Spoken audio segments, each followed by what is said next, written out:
Bueno, nos encontramos en comunicación con el abogado Rodrigo Cañete de la Dirección de Asesoría Jurídica del IPS. ¿Qué tal? ¿Cómo le va, abogado? Buenas tardes. Buenas tardes, Angie, Carlos, y a toda la audiencia. Bueno, acerca de la presentación de esta denuncia contra personas innominadas, en este caso por la comercialización de medicamentos no autorizados, abogado, ¿qué podemos decir al respecto?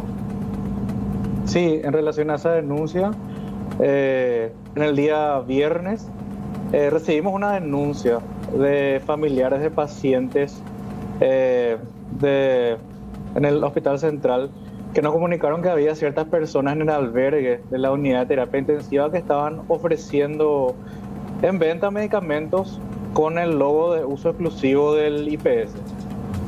En ese sentido, el día domingo se realizó una intervención del personal de seguridad del hospital con agentes de la Policía Nacional, donde se incautaron una serie de medicamentos que estaban en poder de 3 personas que fueron plenamente identificadas. Posteriormente, como el hecho constituye un tipo penal de acción penal pública, el IPS procedió a realizar la denuncia penal en la Fiscalía Barrial 7 y ahora el caso está en manos del Ministerio Público. Ya, si se logró identificar a 3 personas, ¿por qué la denuncia es innominada, doctor? Porque si bien se identificó a 3 personas, el Ministerio Público es el que tiene que, como es el conductor de la investigación, ellos tienen que realizar la imputación. Nosotros señalamos a las personas con nombre, apellido, cédula de identidad, pero ellos tienen que hacer la imputación, digamos. En este caso estamos hablando realmente de un hecho gravísimo. Estamos viendo las imágenes precisamente porque no solamente medicamentos, estamos hablando de todo tipo de insumos que se encontraron ahí. ¿Se tiene un inventario de esos medicamentos precisamente? Sí, doctor? se hizo un inventario de los medicamentos y los mismos están lacrados y en la oficina de seguridad del Hospital Central a disposición del Ministerio Público, ya que constituyen evidencias de los hechos, los posibles hechos punibles. Lo que queremos entender es el esquema.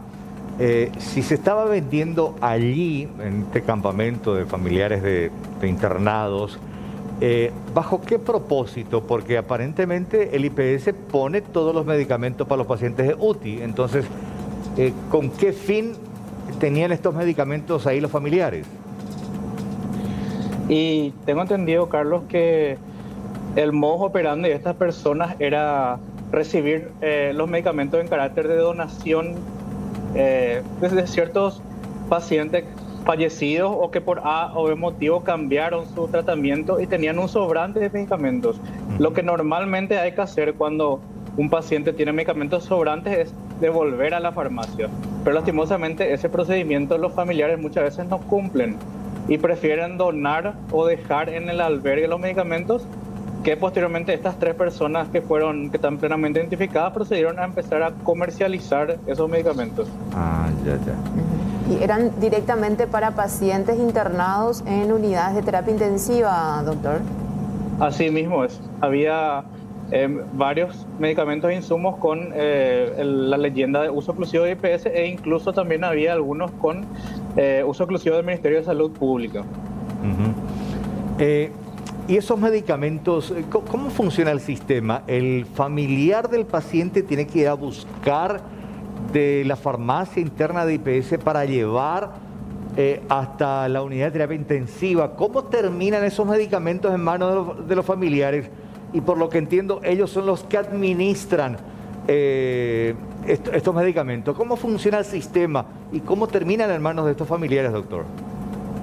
Bueno, generalmente el médico tratante les pide una receta con la cantidad de medicamentos que va a utilizar el paciente y su familiar o el mismo paciente acude a la farmacia a retirar esos medicamentos. Posteriormente, cuando no utiliza todos esos medicamentos, tienen que devolver a la farmacia. Pero como muchas veces no se cumple este requisito, los familiares, los pacientes lo que hacen es se van y donan al albergue que recibe donaciones de medicamentos faltantes. Y en este caso es que esas donaciones, estas 3 personas estaban comercializando. En este caso, desde el Instituto de Previsión Social, ¿cómo se realiza entonces el control pertinente precisamente a estos familiares que van a retirar estos medicamentos, estos insumos, y justamente para que no pase esto, para que no se termine comercializando? No, y el control que hay hay control sobre todos los medicamentos, todo está con una receta que está a nombre del paciente, con la cantidad que retira el familiar, que también tiene que estar autorizado. Pero posteriormente, cuando IPS pierde el control del medicamento, cuando el familiar, o sea, el paciente no utiliza la totalidad de lo prescripto. Y no es más fácil, si está internado el paciente allí, que se haga en forma interna y no ceder este medicamento. ¿Entendería si es una...? A ver, no son internados. Perdón, Carlos. No. Son medicamentos que se retiran para pacientes ambulatorios. Los que están internados pasan directamente a la farmacia al paciente.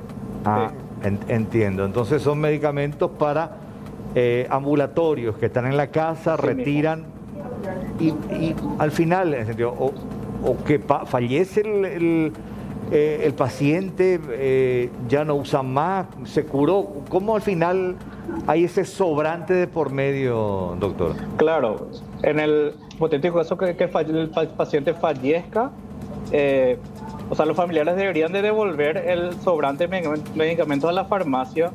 Sin embargo, cuando esto no ocurre así, IPS pierde la trazabilidad. La trazabilidad de estos medicamentos, así mismo. Bueno, doctor, estamos hablando de qué tipo de medicamentos. ¿Medicamentos de costos elevados? ¿Cuál era el precio que ofrecían? Tenemos el inventario de los medicamentos. Ahora pedimos un informe sobre los costos de los mismos para poder ampliar la denuncia penal en ese sentido. Y entonces, son medicamentos varios, algunos de uso, digamos, de no mucho valor económico, pero otros insumos que, sin embargo, todos eran de uso exclusivo de IPS y del Ministerio de Salud. Bien, doctor. Bueno, ya está la denuncia penal, personas innominadas, sobre esto que ocurría justamente el fin de semana en IPS. Y bueno, tratar de entender también, si uno es familiar de paciente, se retira, lo ideal, lo más noble es devolver ese medicamento a la farmacia IPS, claro, para que se vuelva a redireccionar a gente que realmente necesita y no terminar comercializando, porque terminas cometiendo un hecho punible e imputable. Doctor, un abrazo, muy amable por su tiempo.